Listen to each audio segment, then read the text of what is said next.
The Man Who Cut Off My Hair. My name is Judith Lee, and I am a teacher. I teach people who are deaf and dumb, and I teach them by lip reading. When people say a word, they all move their lips the same way, so if you watch them carefully, you know what they are saying. My father was one of the first people to teach lip reading. My mother was deaf, but she could lip read, so lip reading has always been part of my life. And because I have always been able to do it, I was able to play a part in the adventure I am going to tell you about. I was 13 years old when it happened. My mother and father were visiting another country, and I was staying in a small village, in a cottage which we owned. Mrs. Dixon, our servant, was staying there with me. I was returning home by train one day after a visit to some friends. There were two people sitting opposite me, a man and a woman. The woman got out at a station not far from my home. Then a man got in and sat beside the one who was already there. They seemed to know each other. They talked quietly for some minutes, and it was impossible to hear what they said. But I only had to look at their faces. I was reading a magazine and looked up to see the first man say something which surprised me. Myrtle Cottage. It's got a large myrtle tree in the front garden. The other man said something in a low voice, but his face was turned away from me. The first man replied, and I read his lips again. His name is Colgate, and he uses it as a summer cottage. He's got some of the best old silver in England. The other man shook his head and turned so I could see his face. I saw him say, "Old silver is no better than new. You can only melt it." The first man's face became red. "Only melt it? Don't be stupid. I can sell old silver at good prices. And that silver in Myrtle Cottage must be worth more than £1,000. There's a silver salt cellar worth at least 100. The other man looked at me while I was watching his friend speak. He had fair hair and blue eyes. "That child is watching us," he whispered. "Be careful." The look in those blue eyes began to frighten me. The first man said, "Let her watch. She can't hear us." I was alone with them, and I was quite small. So I looked back at my magazine instead of watching the rest of their conversation. I knew Myrtle Cottage because it was not very far from our own cottage, and I knew Mr. Colgate and about his old silver. I knew the silver salt cellar the two men spoke about, and wondered why they were interested in it. I was very young. I did not think, these two men who speak in whispers may not be honest. They both got out at the station before our village. After tea that evening, I went for a walk without telling Mrs. Dixon. My walk took me past Myrtle Cottage. It was small, and there were no other houses near it. I knew that Mr. Colgate was away, but when I went into the garden, I saw that the front room window was open. I looked inside. What I saw surprised me very much. In the room was the first man from the train. All of Mr. Colgate's silver was on the table in front of him, and he was holding the silver salt cellar. I did not know what to think. What was he doing there? What should I do? I was still trying to decide when a hand went round my throat. "If you make a sound, I'll kill you," said a man's voice in my ear. "Believe me, I will." It was the other man, and he recognized me. "It's the girl from the train," he said. The first man came to the window. "What's happening?" he asked. "Who's that child you're holding?" The other man pushed my face forwards. "Can't you see? I knew she was listening."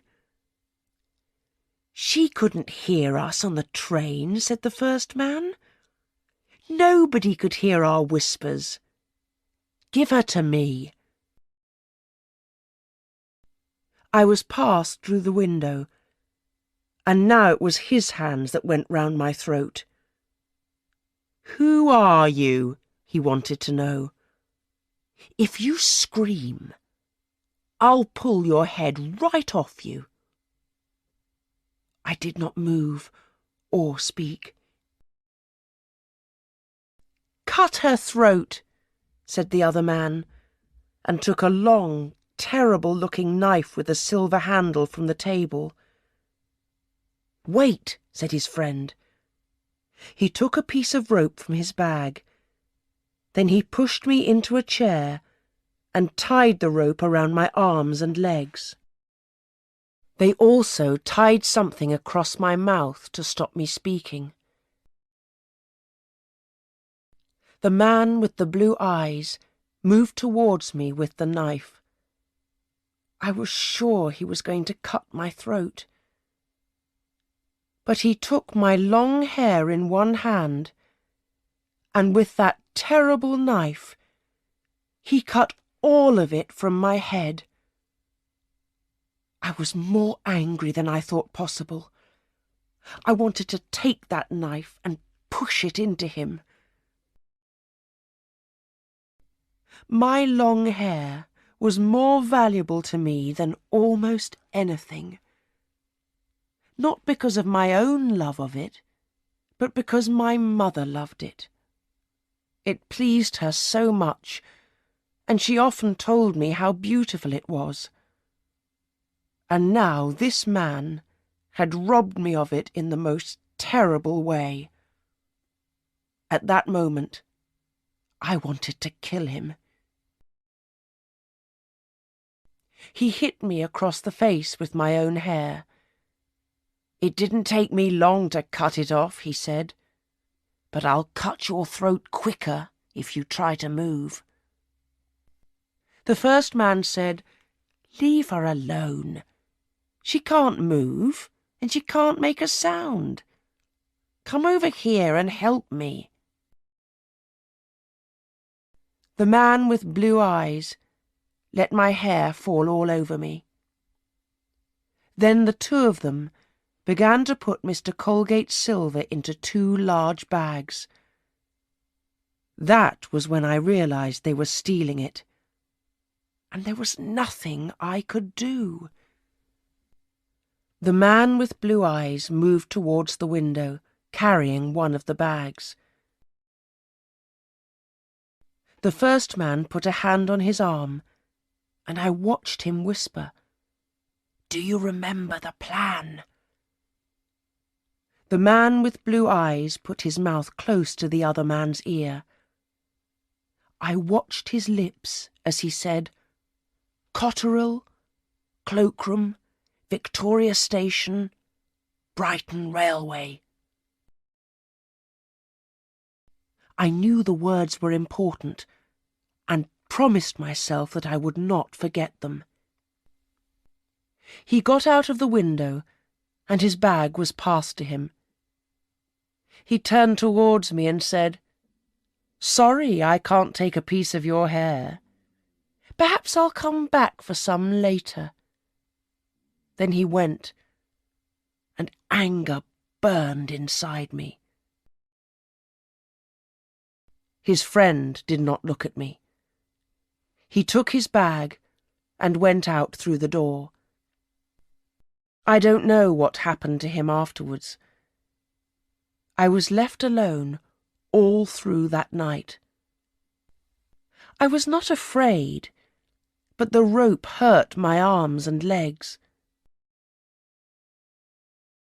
I repeated the words. Cotterill, Cloakroom, Victoria Station, Brighton Railway.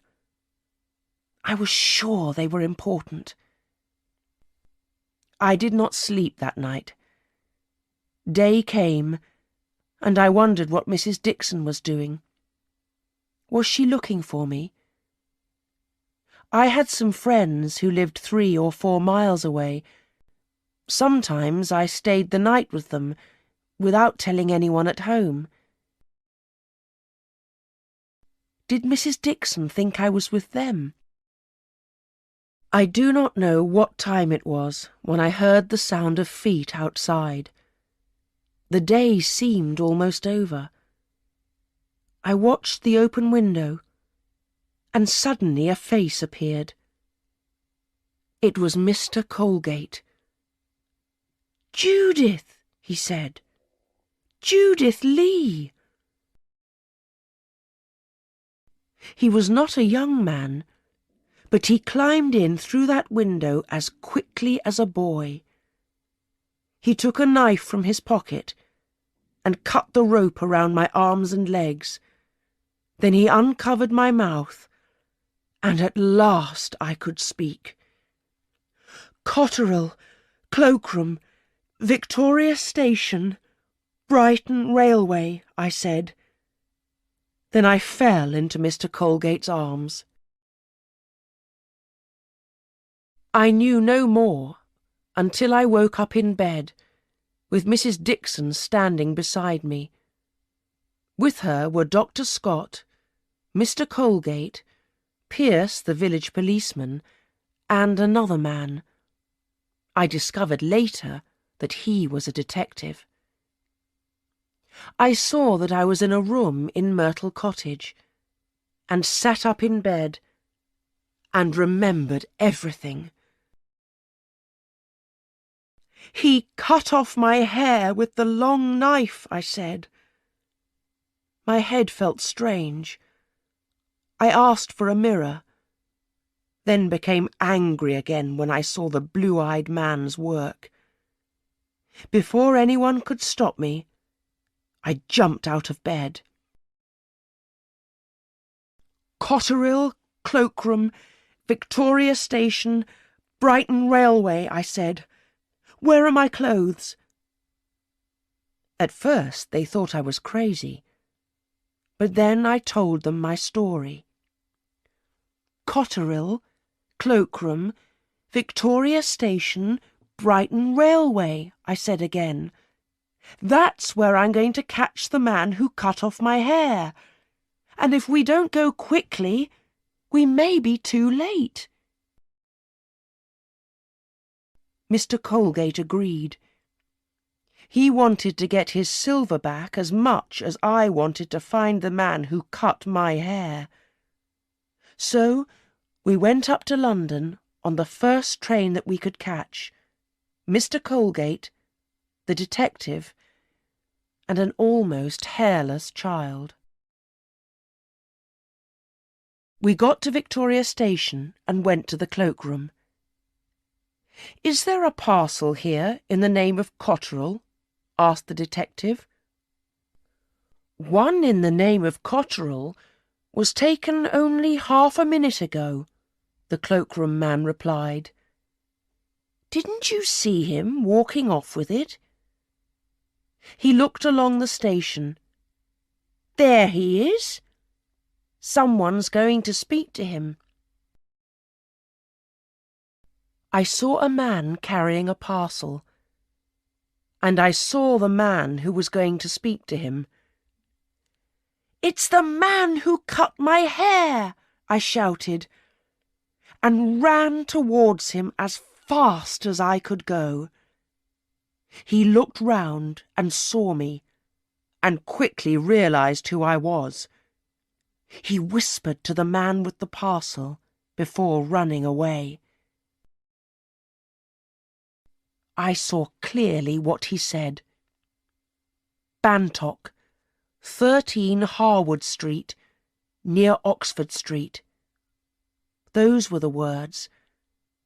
And then he turned and ran away. Mr. Colgate and the detective were close behind me. The man with the parcel saw us, and at once he dropped the parcel and ran off. We did not catch him, or the man who cut my hair. The station was full of people coming off a train, which made it easy for both men to escape. But we got the parcel. It was not big enough to contain Mr. Colgate's silver, we realised that. But it did contain a much bigger surprise. Jewels. A London detective was sent for. He looked at the jewels and said, "These are the Duchess of Datchet's jewels. The police all over Europe are looking for them." The man from the cloakroom was with us. "That parcel has been with us for nearly a month," he said. "The person who took it out paid for 27 days. "I wish I could catch him," said the London detective. "I have a word or two that I want to say to him." "I think I know where you can find him," I said. "Bantock, 13 Harwood Street, near Oxford Street." "Who is Bantock?" the detective asked. "I don't know," I said. "But I saw the man who cut off my hair whisper those words before he ran away." "You saw him whisper them?" The London detective looked at the others. "What does she mean?" "Young lady, you were 15 metres away. How could you hear him whisper?" "I didn't say I heard him whisper," I replied. "I said I saw him. I don't need to hear to know what a person is saying." "Judith is an excellent lip reader," said Mr. Colgate. He explained, but the others found it hard to believe. "So what did you see him whisper?" asked the detective. "I'll tell you if I can come with you," I said. The detective laughed. He seemed to think that I was amusing, but I don't know why. He did not understand how angry I was about my hair. "All right," he said. "You can come. Now tell me what you saw him whisper." So I told him again, and he wrote it down. "I know Harwood Street, but I don't know Mr. Bantock," he said. "First, I'll send a message for some help. Then we'll go and visit Mr. Bantock, if there is a Mr. Bantock." The four of us went in a taxi.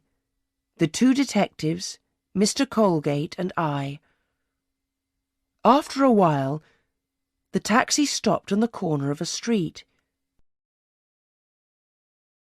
"This is Harwood Street," said the London detective. "We can walk the rest of the way.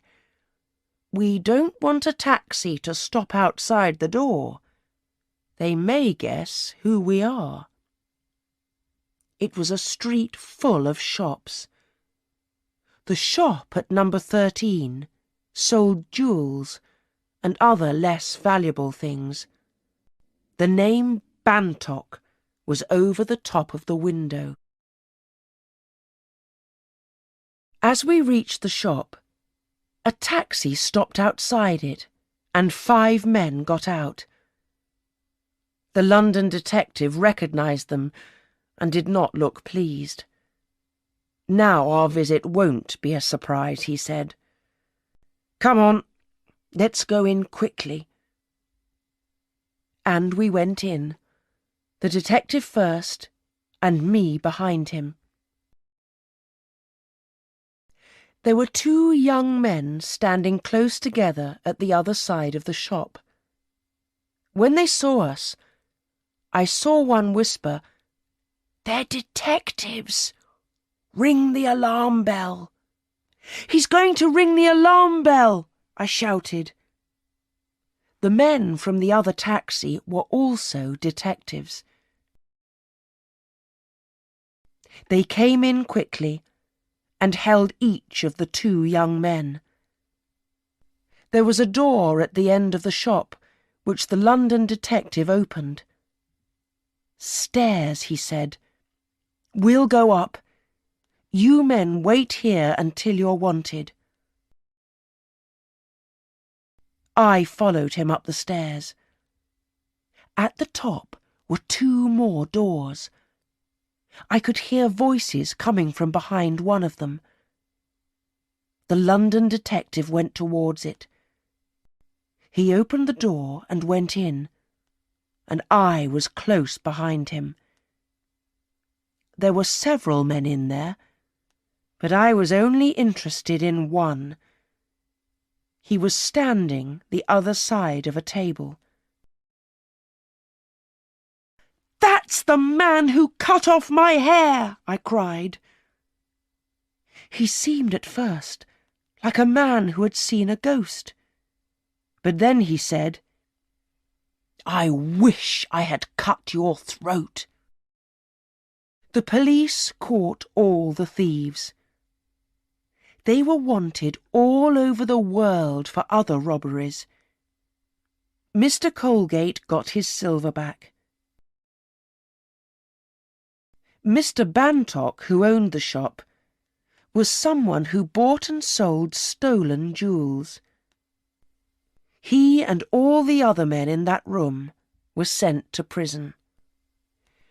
It took many years for my hair to grow long again, and it never grew as long as before.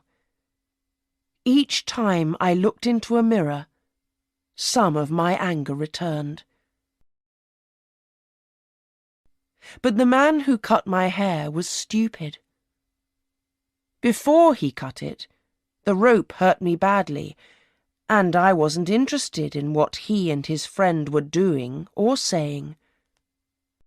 But after he cut it, I was very angry indeed, and so I watched every move which they and their lips made.